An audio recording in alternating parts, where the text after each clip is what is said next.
Hi! Hello! Welcome to post 360. నేను మీ మురళీ రాపల్లి. ఇప్పుడు దేశవ్యాప్తంగా అంతెందుకు ఇంటర్నేషనల్‌గా ఒక కేస్ అనేది చాలా చాలా సంచలనాన్ని క్రియేట్ చేస్తుంది. ఎందుకంటే చనిపోయిన వ్యక్తి మన ఇండియన్. తను కూడా ఒక మంచి సాఫ్ట్‌వేర్ కంపెనీలో పనిచేసి ఇప్పుడు అందరూ చాట్ జీపీటీ అని వాడుతూ ఉన్నారు. ఆర్టిఫిషియల్ ఇంటెలిజెన్స్ సంబంధించినటువంటి ఒక సాఫ్ట్‌వేర్ చాట్ జీపీటీ. దాంట్లో పనిచేసిన వ్యక్తి సో, తన పేరు సుచీర్ బాలాజీ. తను సెప్టెంబర్ 26న శాన్ ఫ్రాన్సిస్కోలో బచన్ స్ట్రీట్‌లో ఉన్నటువంటి తన అపార్ట్మెంట్‌లో ఆత్మహత్య చేసుకొని చనిపోయాడంటూ వార్తలు బయటకు రావడం జరిగింది. అసలు ఎవరు? ఈ సుచీర్ బాలాజీ ఎవరు? దీని గురించి ఎందుకింత రచ్చ జరుగుతుంది అని ఆలోచిస్తే, సుచీర్ బాలాజీ అనే వ్యక్తి ఒక సాఫ్ట్‌వేర్ ఇంజినీర్. చాలా చిన్న వయసులోనే అంటే మనకి 16, 17 సంవత్సరాలంటే బేసికల్‌గా మన ఇంటర్మీడియేటో ఏవో చదువుతా ఉంటాం. కానీ అదే వయసులోనే సుశీర్ బాలాజీ తన ఓన్‌గా ఒక కంప్యూటర్ బిల్డ్ చేసుకోవడంతో పాటు సాఫ్ట్‌వేర్ కంపెనీలో మంచి మంచి సాఫ్ట్‌వేర్ కంపెనీలో సాఫ్ట్‌వేర్ డెవలపర్‌గా మంచి జాబ్స్ పొందినటువంటి వ్యక్తి సుశీర్ బాలాజీ.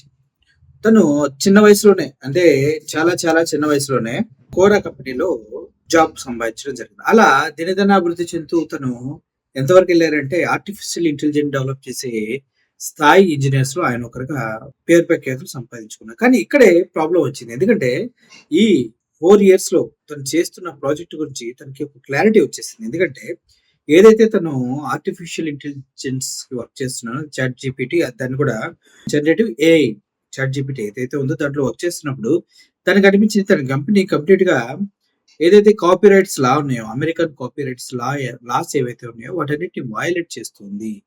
సో, దీనివల్ల సమాజానికి చాలా ప్రాబ్లమ్ కలుగుతుంది. కాబట్టి వీటిని ఖండించకపోతే ఫ్యూచర్‌లో మానవాళి మనుగడకే ప్రాబ్లమ్ ప్రాబ్లమ్ వాటిల్లుతుంది. ఎందుకంటే ఏవైతే కాపీరైట్ లాస్ ఉన్నాయో, ఏవైతే పేటెంటెడ్ లాస్ ఉన్నాయో వాటన్నిటిని వయలేట్ చేస్తూ చాట్‌జీపీటీ బాట్స్‌కి ట్రైనింగ్ ఇవ్వడం జరుగుతుంది. అంటే ఏదైతే ఇంటర్నెట్‌లో డేటా దొరుకుతుందో ఆ డేటా మొత్తాన్ని ప్రైవేట్ డేటా ఉంటది. కొంచెం కాన్ఫిడెన్షియల్ డేటాలుంటాయి. కొన్ని కంపెనీకి సంబంధించిన డేటాలుంటాయి. ఆళ్ళు ఫైర్ వాల్స్ కూడా బ్రేక్ చేసి వాళ్ళ పర్సనల్ డేటాను కూడా తీసుకుంటున్నారు. అంటే కార్పొరేట్ లా ఏదైతే ఉందో దాన్ని వయలేట్ చేస్తున్నారు అంటూ తను గట్టిగా మాట్లాడటం జరిగింది. అదే విధంగా ఆ కంపెనీతో విభేదించి అక్కడున్న ఎంప్లాయీస్ అందరూ కూడా తను చెప్పడం ఏంటంటే, "మీరిక్కడే ఉంటే చాలా తప్పు చేస్తున్నట్టు. లేదు మీరు మనశ్శాంతిగా ఉండాలన్నా కూడా కరెక్ట్‌గా బ్రతకాలన్నా కూడా దయచేసి ఈ కంపెనీని వదిలేసేయండి. ఈ కంపెనీ చాలా తప్పు చేస్తుంది. ఫ్యూచర్‌లో ఈ కంపెనీ యొక్క ఏదైతే చాట్ జీపీటీ ఉందో ఓపెన్ ఏఐ ప్లాట్‌ఫార్మ్ దీంట్లో ఇది మానవాళి మనుగడకి చాలా హానికరంగా మారే అవకాశాలున్నాయి" అంటూ తను చెప్పడం జరిగింది. సో, దీన్ని ఒకసారి మనం ఆలోచించినట్లయితే అసలు తనటువంటి స్టేట్‌మెంట్ ఇచ్చిన తర్వాత ఏం జరిగిందనేది చాలా ఇంపార్టెంట్. బేసికల్‌గా ఫ్యూచర్‌లో సాఫ్ట్‌వేర్ టెక్నాలజీ ఎలా డెవలప్ అవ్వబోతుంది? మానవాళికి ఏ టెక్నాలజీని అందజేస్తే వాళ్ళు చాలా హ్యాపీగా ఉంటారని ఇటువంటి విషయాల పైన సుశీర్ బాలాజీకి ఫుల్ నాలెడ్జ్ ఉంది. ఏది అయినా తను ఏం చేసినా కూడా ప్రజల కోసం చేయాలి అన్న ఆలోచనలో ఉంటారు. ఇక్కడ మన ఇండియాలో అయితే కార్పొరేట్ చట్టాలు గానీ, ఇది మనకి పేటెంట్ రైట్స్ గానీ కొంచెం వయలేట్ అయ్యే అవకాశం ఉంది గానీ, అదే వయలేట్ చేసే అవకాశాలున్నాయి. కానీ అమెరికా లాంటి డెవలప్డ్ కంట్రీస్ అదే యూరోపియన్ కంట్రీస్‌లో ఈ కాపీరైట్ లాస్ ఏవైతే ఉన్నాయో అవి అదే విధంగా at the same time patent రైట్స్‌కి సంబంధించిన చట్టాలు ఫెడరల్‌కి సంబంధించిన చట్టాలు చాలా చాలా చాలా ఇంపార్టెంట్ అన్నమాట వాళ్ళకి. ఆ చట్టాన్ని బ్రేక్ చేస్తుంది అంటూ ఆహ్, సుశీర్ బాలాజీ చేసినటువంటి స్టేట్‌మెంట్ పైన చాలా చాలా చర్చనీయాంశంగా అయింది. గతంలో ఒక ఛానెల్‌కి ఇంటర్వ్యూ ఇస్తూ కూడా ఆయన మాట్లాడిందేంటంటే, ఫ్యూచర్‌లో ఆర్టిఫిషియల్ ఇంటెలిజెన్స్ అనేది చాలా ప్రాబ్లమాటిక్ అయిపోబోతుంది. అట్ ద సేమ్ టైమ్ ఇది ఏదైతే చాట్ జీపీటీ అని అందరూ ఈజీగా వాడేస్తున్నారో దానివల్ల మానవాళి మనుగడకి ముప్పు వాటిల్లే అవకాశం ఉంది. ఎందుకంటే దానికి రిస్ట్రిక్షన్స్ లేకుండా ట్రైన్ అప్ చేస్తూ ఉన్నారు. ఆ బాట్స్‌కి ఏవైతే చాట్ జీపీటీ బాట్స్ ఉన్నాయి. చాట్ జీపీటీకి సంబంధించినటువంటి ఆర్టిఫిషియల్ ఇంటెలిజెన్స్ సంబంధించినటువంటి ఆల్గరిథమ్స్ ఉన్నాయో వాటికి విచ్చలవిడిగా పర్మిషన్స్ ఇచ్చేస్తూ ఉన్నారు. They can track any firewalls. They can go into any personal lifes. దీనివల్ల పర్సనల్ లైఫ్స్‌కి చాలా డ్యామేజ్ వాటిల్లే అవకాశం ఉందంటూ తను చెప్పడం జరిగింది. సో, ఇది చెప్పి నాకు తెలిసి అక్టోబర్ 29న ఆయన ఏదైతే జనరేటివ్ ఏఐ ఆర్టిఫిషియల్ ఇంటెలిజెన్స్ అదే ఓపెన్ ఏఐ అంటారో అది దాని నుంచి బయటకు రావడం జరిగింది. బట్ ఇక్కడ జరుగుతుందేంటి? తను బయటకొచ్చిన తర్వాత తన పైన నిఘా ఉంచబడింది అంటూ చాలామంది చెప్తూ ఉన్నారు. వాళ్ళ మదర్ అయితే తన మదర్ చాలా చాలా సీరియస్‌గా ఉంది. ఎందుకంటే తను చనిపోయిన తర్వాత పోలీసులొచ్చి తను అటాప్సీ చేసి మన దగ్గర పోస్ట్‌మార్టం ఇయన్నీ అంటారు కదా! చేసి ఇది సూసైడ్ అంటూ కన్ఫర్మేషన్ చేసేసారు వాళ్ళు. కానీ వాళ్ళ మదర్ మాత్రం దాన్ని ఎప్పటికీ ఒప్పుకోలేదు. దాన్ని ఒక ప్రైవేట్ ఆర్గనైజేషన్స్‌తో ఇన్వెస్టిగేషన్ చేయిస్తానంటూ తను మళ్ళీ సెకండ్ టైమ్ అటాప్సీ చేయించడం జరిగింది. దానికి సంబంధించినటువంటి డీటెయిల్స్ ఏవైతే ఉన్నాయో, సెకండ్ టైమ్ వీళ్ళు చేయించిన ప్రైవేట్ అటాప్సీలో డీటెయిల్స్ ఏవైతే ఉన్నాయో, కంపేర్ టు పోలీసులు ప్రీవియస్ చేసిన వాటికి చాలా వ్యత్యాసం ఉంది. అందుట్లో అది సూసైడ్‌గా రాశారు. బట్ ఇక్కడ తన ఒంటిపైన గాయాలున్నాయి. 'సుచీర్ బాలాజీ' ఒంటిపైన గాయాలున్నాయి. అంతేకాదు బాత్రూమ్‌లో ఇంకా బయటకి పెనుగులాడినట్టుగా వస్తువులు చిల్లర చెదరుగా పడి ఉన్నాయి. అంతేకాదు నిజం చెప్పాలంటే తన బ్లడ్ మార్కులు కూడా అక్కడక్కడ ఉన్నాయంటూ వాళ్ళ మదర్ నిరుపమ రావు గారు చెప్పడం జరిగింది. అంతేకాదు ఇదే ఇలా కేసు ముందుకు వెళ్తున్న క్రమంలోనే ఎలన్ మస్క్ గారు కూడా ఒక స్టేట్మెంట్ చేయడం జరిగింది. మీరు ఇలాగే అయితే ఫైట్ చేయండి. ఎందుకంటే నాకు కూడా దీనిపైన అనుమానాలున్నాయి. కాబట్టి 'సుచీర్ బాలాజీ' ఇది ఆత్మహత్య కాదు. ఇది హత్యగా అయ్యుండొచ్చంటూ ఈ ఎవరైతే నిరుపమ రావు యొక్క వాదనకి బలం చేకూర్చుతూ ఎలాన్ మస్క్ కూడా ట్వీట్ చేయడం జరిగింది. ఆ తర్వాత ఈ కేసుకున్న ఇంపార్టెంట్ 100 టైమ్స్ పెరిగింది. ఎలాన్ మస్క్ లాంటి వ్యక్తే దీని వెనక ఏదో కుట్ర దాగుందని చెప్పిన తర్వాత ఎవరైనా ఊరుకుంటారా? ఊరుకోరు కదా! అందుకే నిరుపమ రావు గారు కూడా ఈ కేసు పైన ఫైట్ చేస్తూనే ఉన్నారు.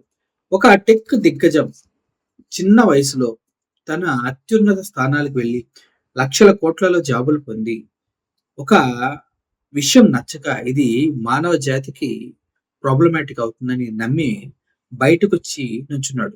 ఏదైతే ఈయన్ని ఒక విజిల్ బ్లోయర్‌గా చెప్తూ ఉంటారు. ఎందుకంటే ఒక అక్రమాన్ని ఎదిరించి ఇది కరెక్ట్ కాదంటూ తన వాయిస్‌ని రేజ్ చేశాడు కాబట్టి దీన్ని ఒక విజిల్ బ్లోయర్‌గా చెప్పుకుంటూ ఉంటారు.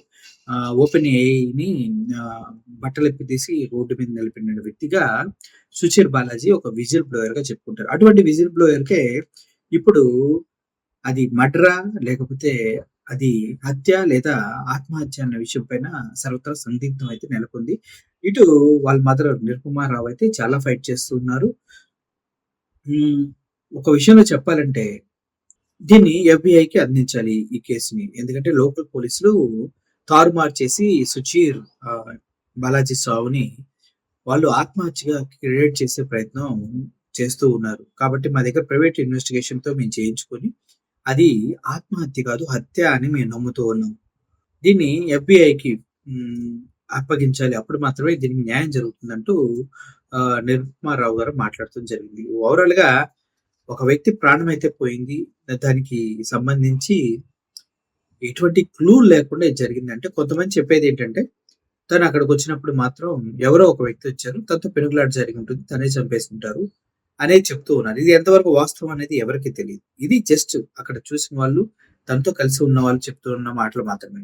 ఓవరాల్‌గా ఒక యంగ్ సైంటిస్ట్‌ని నిర్దాక్షిణ్యంగా చంపేశారా? లేదంటే ఇంత ధైర్యంగా బయటకొచ్చి ఇది ఓపెన్ ఏఐ అనేది రాంగ్. జనరేటివ్ ఏఐ అనేది రాంగ్. చాట్ జీపీటీ అనేది రాంగ్ అని క్లియర్‌గా చెప్పేసి ఇది మానవాళి పైన దారుణమైన ఇంపాక్ట్ క్రియేట్ చేస్తుంది. సో, నేను దీంట్లో చెయ్యను అంటూ చెప్పడమే కాకుండా తనతో వర్క్ చేసే వాళ్ళందరూ కూడా దయచేసి ఇక్కడ నుంచి మీరు కూడా బయటకు వెళ్ళిపోండి అని సజెషన్ ఇచ్చినటువంటి ఒక వ్యక్తి, అది కాక నంబర్ ఆఫ్ కంపెనీస్‌లో మంచి పొజిషన్‌లో వర్క్ చేసిన ఒక వ్యక్తి సింపుల్ రీజన్స్‌కి ఆత్మహత్య చేసుకుంటాడంటే ఎవరు నమ్మడానికి సిద్ధంగా లేరు. కాబట్టి దానికి తోడు ఎలన్ మస్క్ చెప్పినటువంటి వాదం ఏదైతే ఉందో ఇది కంపల్సరీగా మీరు ఇన్వెస్టిగేషన్ చేయాలి. దీనిపైన పోరాడాల్సిన అవసరం ఉందని ఆయన చెప్పిన తర్వాత దీనికి ఇంకా బలం చేకూరింది. నిజంగానే కాపీరైట్ లాట్స్‌ని వయలేట్ చేస్తున్నారా చాట్ జీపీటీ అంటే మనకి తెలిసిందే. మనం ఏదడిగినా అది చెప్పేస్తుంది. బట్ అడ్వాన్స్‌డ్‌కెళ్ళాలంటే ఫ్యూచర్‌లో ప్రతి ఒక్కటి చెప్తే తప్పించి ఆ కంపెనీకి సంబంధించిన చాట్ జీపీటీని అందరూ వాడరు. కాబట్టి బరి తెగించి ముందుకెళ్ళే అవకాశాలు పుష్కలంగా కనిపిస్తూ ఉన్నాయి. ఇప్పుడు లోకల్ పోలీసులు కూడా కొన్ని వందల కోట్లు పెట్టి రిపోర్ట్స్ అన్ని తారుమారు చేయించారంటూ వాళ్ళపైన అభియోగాలు పడుతూ ఉన్నాయి. ఏదైనా పర్సనల్ లైఫ్స్‌లోకి వెళ్ళకుండా ఉన్నంత వరకే ఏదైనా ఎవరికైనా ఉపయోగం. ఒకడి పర్సనల్ లైఫ్‌లోకెళ్ళి కెలికి కంపు చేసినప్పుడు మాత్రమే ఇలా వ్యతిరేకతతో చాలామంది బయటకొచ్చేస్తుంటారు. వారిపైన ఇలా చాలామంది చేస్తూ ఉంటారు. ఓవరాల్‌గా ఒక టెక్ దిగ్గజం ఒక మంచి నాలెడ్జ్‌ఫుల్ పర్సన్. ఫ్యూచర్ గురించి ఎన్నో ఆలోచనలతోటి ఆర్టిఫిషియల్ ఇంటెలిజెన్స్ పైన వర్క్ చేసినటువంటి వ్యక్తి తన అపార్ట్మెంట్‌లో శాన్ ఫ్రాన్సిస్కోలో వికత జీవి పడి ఉండటం. దాని ద్వారా చుట్టూ పరిసర ప్రాంతాలు కూడా పెనుగులాట జరిగినట్టుగా తన బాడీ పైన గాయాలుండటం. ఇవన్నీ చూసినట్లయితే గ్యారంటీ‌గా ఏదైనా జరిగిందా అనే అనుమానాలు కూడా తీవ్రంగా రేకెత్తుతున్నాయి.